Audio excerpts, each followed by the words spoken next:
Nutritional deficiencies, and this is where we can start talking a little bit about the gluten casein-free diet. This is just a lab result from a child who has a gluten and casein allergy. Okay, so gluten casein-free diet. How many do the diet now? Trying, just starting. Okay. Did you all do, like, did you take away your casein first or just all at the same time? Cold turkey. Cold turkey. Okay, good. Okay. So then you all know, but for others who have not done the diet, gluten is a protein found in grains like wheat, barley, and rye.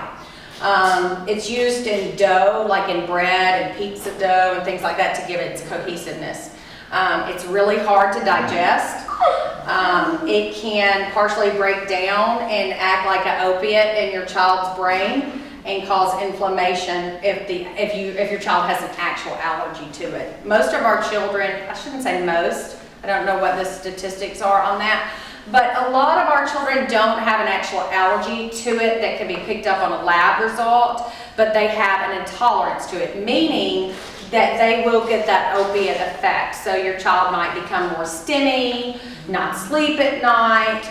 Trey's been gluten-free since he was 7, he's 15 now, and still, you know, when we have major breakdowns, which we do, I mean, you know, we do. We let him cheat, unfortunately. It is what it is, and we try to do our best, but you know, sometimes it happens. Over spring break, he had a heyday, and he didn't sleep through the night for about probably 4 or 5 days, and I call that lucky because typically it can be longer than that. So, you know, your child won't sleep. You might notice the dark circles under the eye. That's a good indicator of yeast. The stimminess, you know, hyperactivity, STEM, self-stimulatory behaviors. Wheat Belly is a new book by William Davis. It's not particularly written for children with autism, but it is a good book that talks about wheat in our society now and the differences of where we are now versus where we were a long time ago and what wheat is doing. He said he should have named the book Gluten Belly, but he thought Wheat Belly sounded better, but it is about gluten. And it's an amazing read, so that's a good one to pick up if you're looking for some good summer reading. And it talks about just in general, population, people, what the effect of gluten on our health. Casein is a milk protein. It's found in milk and dairy products. It's used as a binding agent in foods and medicine. And it can also have that same opiate effect on children that we talked about with the gluten. A lot of families find it easier to eliminate this first. We did with Trey just because he, you know, didn't drink a lot of milk anyway. And then many gluten-free foods are designed with only like celiacs in mind. So you need to read the labels really well when looking at gluten-free foods because a lot of them have casein in them because they are just designed to remove the gluten and not the casein. So a lot of bread products you'll notice are still made with dairy and have dairy in them. So you can read the label. Wheat-free does not mean gluten-free. A lot of packaging will say wheat-free. I'm not really sure why it does, you know, I mean, I'm like, well, what's the point in being wheat-free if you're not going to be gluten-free? I'm sure there's some reason.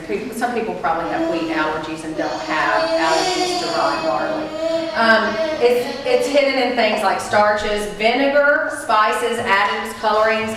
I mean, some ketchups have it, some, well, almost all barbecue sauces, and I mentioned those two because my kid's a sauce kid. He likes sauce with everything, so we have to really look for those sauces that are gluten-free.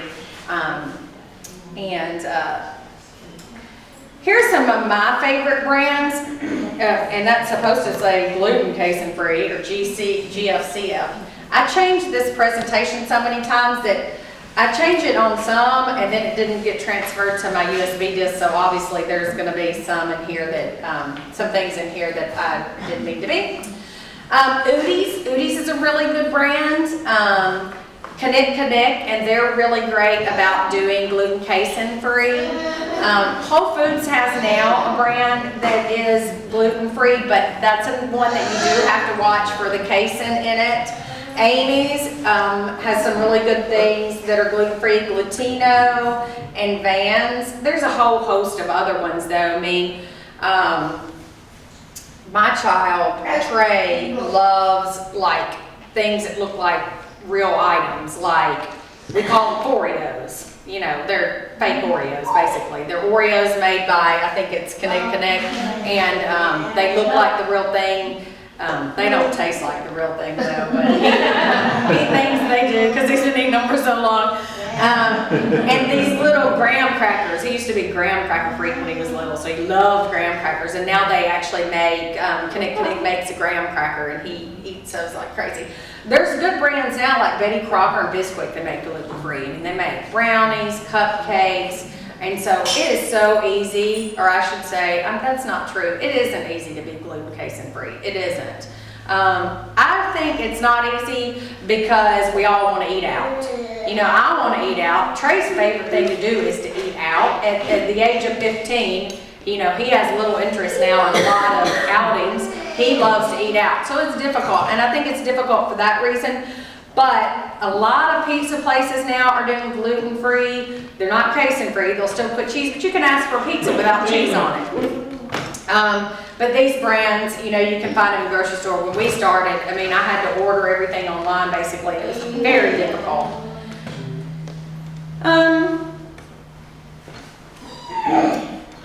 And then, so we're going to move on from that, but if you have questions at the end about the diet and everything, we'll certainly get back into that.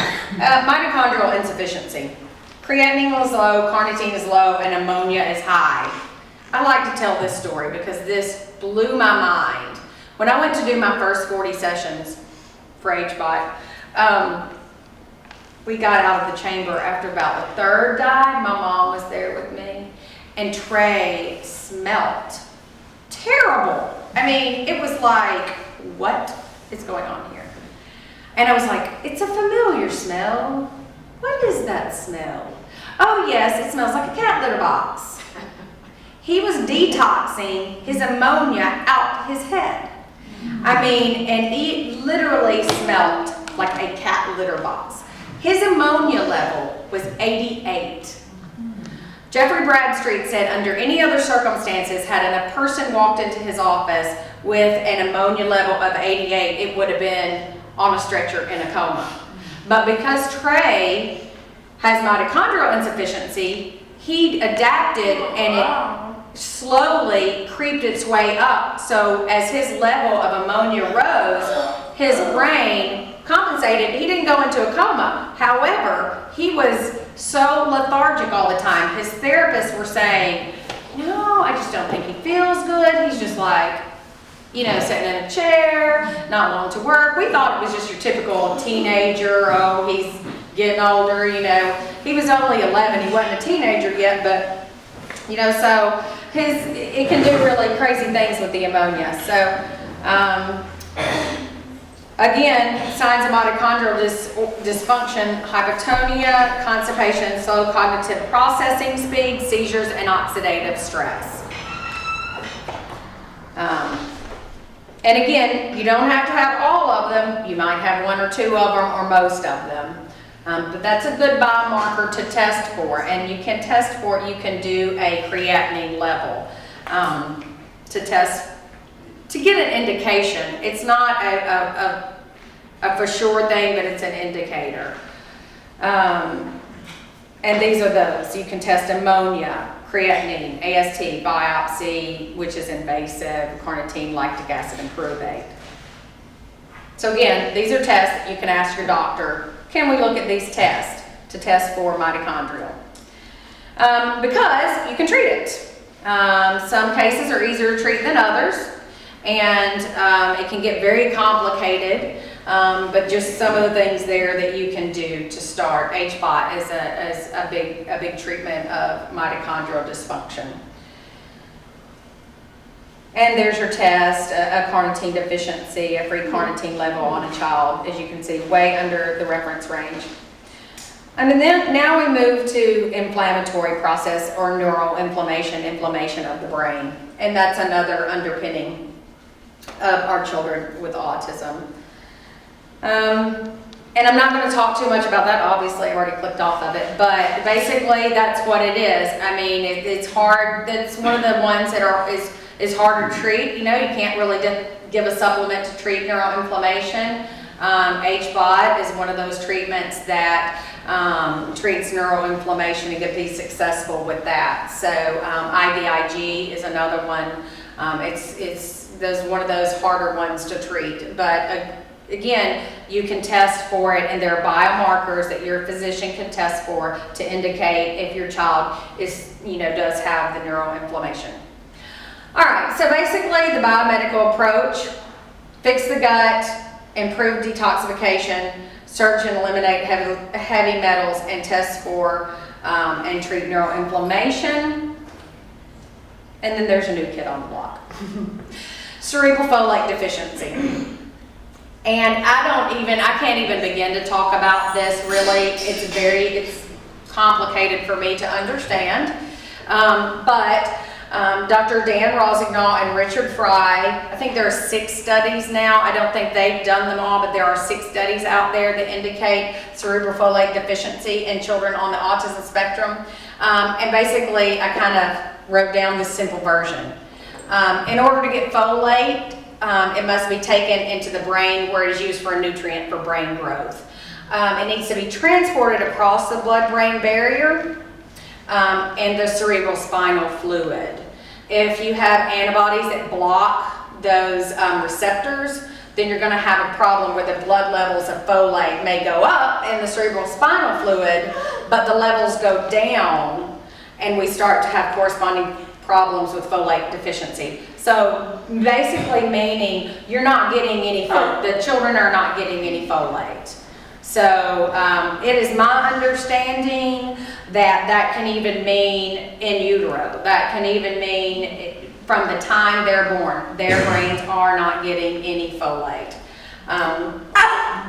Again, there is a test you can do. It's a doctor in sunny downstate in New York that you can send off to if you need information about doing this test. You can email me and I'll get you that information. We do it. I think there's several other doctors, Dan Rossignol, that does it, and they're running those tests. And it's about, I think, 50-50, but even if your child tests, this is the strange thing, even if your child tests negative on the test, that doesn't necessarily mean they don't have it.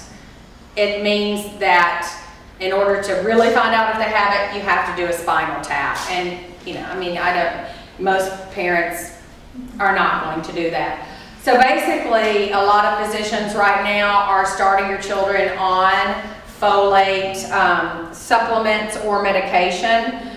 And there's one of the articles right there that just talks about it. And there's information at the end of the presentation that will give you more information about finding the studies and the research on it.